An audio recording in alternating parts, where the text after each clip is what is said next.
Photosynthesis की series में इसके लेक्चर 2 में हमने बात की थी क्लोरोप्लास्ट की। क्लोरोप्लास्ट के बेसिक स्ट्रक्चर पर, बेसिक फंक्शन पे, ठीक है। क्योंकि क्लोरोप्लास्ट एक प्लास्टिड होता है, प्लास्टिड जिसको हिंदी में एक लवक कहते हैं, ठीक है। तो आज का जो हमारा लेक्चर है, लेक्चर 3 या L3, उसमें हम समझने वाले हैं कि क्या अकेला क्लोरोप्लास्ट प्लास्टिड होता है या क्लोरोप्लास्ट के अलावा भी और भी प्लास्टिड्स पाए जाते हैं। तो याद रखो, प्लास्टिड एक ब्रॉड टर्म है, उसके अंदर क्लोरोप्लास्ट आता है और भी अदर पिगमेंट्स आते हैं। हम बात करने वाले हैं उन सारे प्लास्टिड्स की जो एक पत्ती में पाए जाते हैं, ठीक है। तो पहुंचते हैं आज अपने लेक्चर पर, जो आज हमें कवर करना है, दैट इज प्लास्टिड्स। क्लियर? तो जैसा कि हमने बात की कि क्लोरोप्लास्ट भी एक तरह का प्लास्टिड है, लेकिन क्लोरोप्लास्ट के अलावा भी और भी कई सारे प्लास्टिड पाए जाते हैं। बस अंतर इतना होता है कि उनके फंक्शन अलग अलग होते हैं। जैसे समझो यहाँ पे कई सारे यहाँ पे प्लास्टिड्स आपको दिखाए गए हैं। अब तक जो आपने समझा है वो है ये क्लोरोप्लास्ट, ठीक है।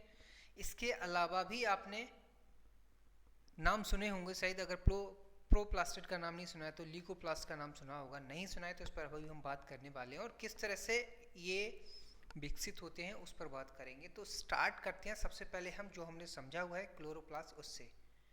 तो ध्यान से देखो इन दो पिक्चर्स को। इसमें जब सीड जर्मिनेट हो रहा है, जब तक ये जमीन के अंदर रहता है तब तक ये येलो या फिर विटिस होता है, वाइट होता है, सफ़ेद होता है, ठीक। जैसे जैसे ये लाइट के कांटेक्ट में आता है वैसे वैसे इसका जो कलर है वो ग्रीन होता जाता है, ठीक।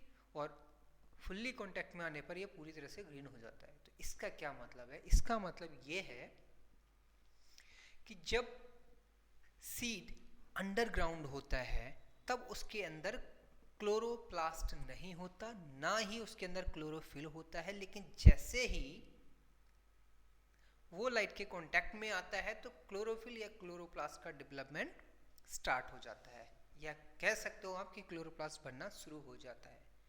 अब सवाल आता है कि क्लोरोप्लास्ट नहीं है तो क्या है? तो जब ये डार्क में रहता है सीड या उसका ग्रोइंग हिस्सा या ग्रोइंग पार्ट, तब उसके अंदर होता है प्रोप्लास्टिड।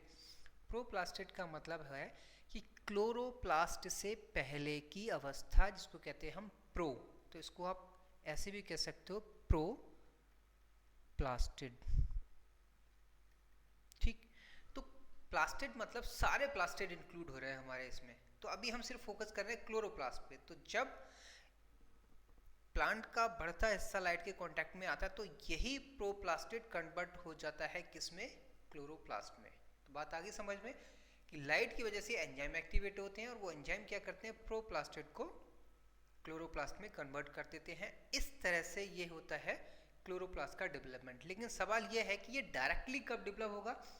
डायरेक्टली तभी डेवलप होगा जब सीड डायरेक्टली लाइट के अंदर डेवलप हो, डायरेक्टली लाइट के अंदर डेवलप हो, सॉरी जर्मिनेट हो। तभी क्या होगा? ये सीधे सीधे प्रोप्लास्टिड से क्या बनेगा? क्या बनेगा? क्लोरोप्लास्ट। लेकिन जब ये वाली प्रोसेस की हम बात करते हैं, पिक्चर में जो हमें दिख रही है, इसमें प्रोप्लास्टिड से पहले जो बनता है वो बनता है इटियोप्लास्ट। बात समझना ध्यान से कि जो इटियोप्लास्ट है ये बेसिकली क्या है? इंटरमीडिएट अवस्था है, बीच की अवस्था है प्रोप्लास्टिड और क्लोरोप्लास्ट के बीच की, ठीक है। फिर इटियोप्लास्ट से बनता है क्लोरोप्लास्ट। कब? जब ग्रोइंग पार्ट किसी भी प्लांट का, किसी भी पौधे का जब बढ़ता हुआ हिस्सा लाइट के कांटेक्ट में आ जाता है तब, ठीक इसी तरह से डेवलपमेंट होता है ल्यूकोप्लास्ट का। अब क्योंकि क्लोरोप्लास्ट एक तरह का वर्णक है, एक कलर प्रोवाइड कराता है, इसका काम कलर प्रोवाइड कराना और फूड का फॉर्मेशन करना है। इसी तरह से जो ल्यूकोप्लास्ट डेवलप होते हैं इनका काम होता है बेसिकली न्यूट्रिएंट या पोषक तत्वों को स्टोर करना, न्यूट्रिएंट्स या फिर पोषक तत्वों का भंडारण, स्टोरेज ऑफ न्यूट्रिएंट्स, ठीक। तो अब depending on the type of nutrients, किस तरह के न्यूट्रिएंट्स का ये स्टोर करेंगे या स्टोरेज करेंगे या भंडारण करेंगे, उसके बेसिस पे इसका टाइप अलग हो जाएगा। जैसे अगर ये प्रोटीन का भंडारण करते हैं ल्यूकोप्लास्ट, तब उसको बोल देते हैं प्रोटीनोप्लास्ट। प्रोटीनो का एक और भी नाम होता है, इसको बोलते हैं अल्यूरोप्लास्ट। तो अल्यूरोप्लास्ट या प्रोटीनोप्लास्ट दोनों एक ही तरह का ल्यूकोप्लास्ट है। लेकिन अगर ये ऑयल या फिर फैट को स्टोर करे तब इसको बोलते हैं इलायोप्लास्ट। याद रखना, ठीक है। इलायोप्लास्ट कब बोलेंगे? जब ये ऑयल और फैट को स्टोर करेगा। लेकिन जब ये स्टार्च को स्टोर करता है, स्टार्च बोले तो कार्बोहाइड्रेट, तब इसको बोलते हैं अमाइलोप्लास्ट। बात आ गई समझ में? तो प्रोप्लास्टिड से बनने वाले जो प्लास्टिड्स हैं वो दो होते हैं, एक तो आपका क्लोरोप्लास्ट और एक आपका leucoplast. Chloroplast basically colour providing pigment होता है, प्लास्टिड होता है, जिसके अंदर क्लोरोफिल ए, क्लोरोफिल बी जैसे पिगमेंट पाए जाते हैं, ठीक है। और इनका बहुत बड़ा रोल होता है फोटोसिंथेसिस में और ग्रीन कलर प्रोवाइड कराने में। अब क्लोरोप्लास्ट के साथ में ही जो ल्यूकोप्लास्ट है, इसको हमने on the basis of storage of nutrients हमने 3 कैटेगरीज में, मेजर कैटेगरीज में डिवाइड किया। जैसे कि हमें पता है कि 3 मेजर न्यूट्रिएंट्स होते हैं हमारे, कार्बोहाइड्रेट, प्रोटीन और फैट। ठीक इसी तरह से इनको हमने अलग अलग नाम दे दिया है, प्रोटीनोप्लास्ट या अलीरोप्लास्ट। ऑयल और फैट को स्टोर करेगा तो ये इलायोप्लास्ट हो जाएगा, स्टार्च और कार्बोहाइड्रेट को स्टोर करेगा तो अमाइलोप्लास्ट होगा। और सारे के सारे ये ल्यूकोप्लास्ट कहाँ पाए जाते हैं? लीव्स में पाए जाते हैं प्लांट्स की, अलॉन्ग विद द क्लोरोप्लास्ट, मतलब क्लोरोप्लास्ट के साथ ही साथ, ठीक है। क्लोरोप्लास्ट में जब आप डिवीजन करते हो तो इसमें भी आ जाते हैं आपके, एक आ जाता है क्रोमोप्लास्ट और एक आ जाता है जीरोंटोप्लास्ट। क्रोमोप्लास्ट बेसिकली आपको पता होगा, क्रोमोप्लास्ट क्या होता है, देखो इसने यहाँ पे मेंशन नहीं कर रखा है। क्रोमोप्लास्ट में और भी प्लास्टिड या कह सकते हो पिगमेंट आते हैं, आप पिगमेंट कह सकते हो, जैसे कि ज़ेंथोफिल और कैरोटीन, कैरोटीन, ठीक। ज़ेंथोफिल और कैरोटीन की प्रेजेंस से जो ग्रीन के अलावा अलग कलर होते हैं, जैसे ऑरेंज हो गया या रेड हो गया या फिर येलो हो गया, तो ग्रीन के अलावा जो भी कलर होता है उनके लिए रिस्पॉन्सिबल होते हैं ज़ेंथोफिल या फिर कैरोटेनॉइड्स या फिर कैरोटीन। बात आ रही समझ में? तो ये तो हो गया क्रोमोप्लास्ट।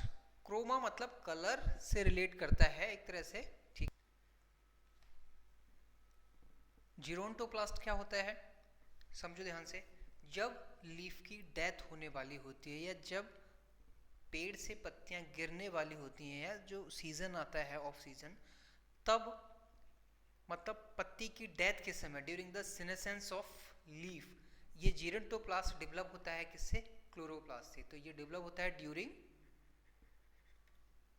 द ओल्ड, या कह सकते हो ऐसे आप, during the death of leaves,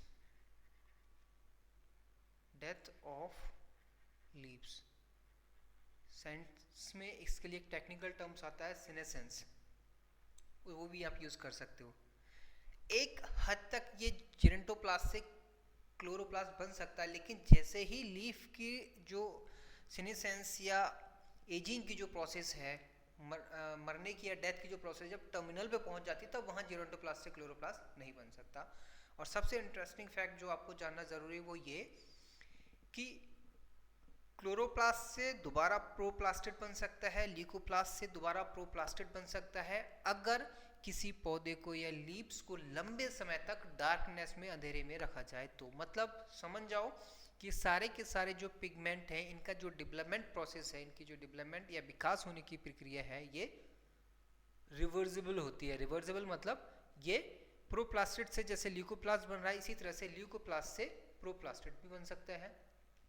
chloroplast से प्रोप्लास्टिड भी बन सकता है, क्लोरोप्लास्ट से इटियोप्लास्ट भी बन सकता है और इटियोप्लास्ट से प्रोप्लास्टिड भी बन सकता है।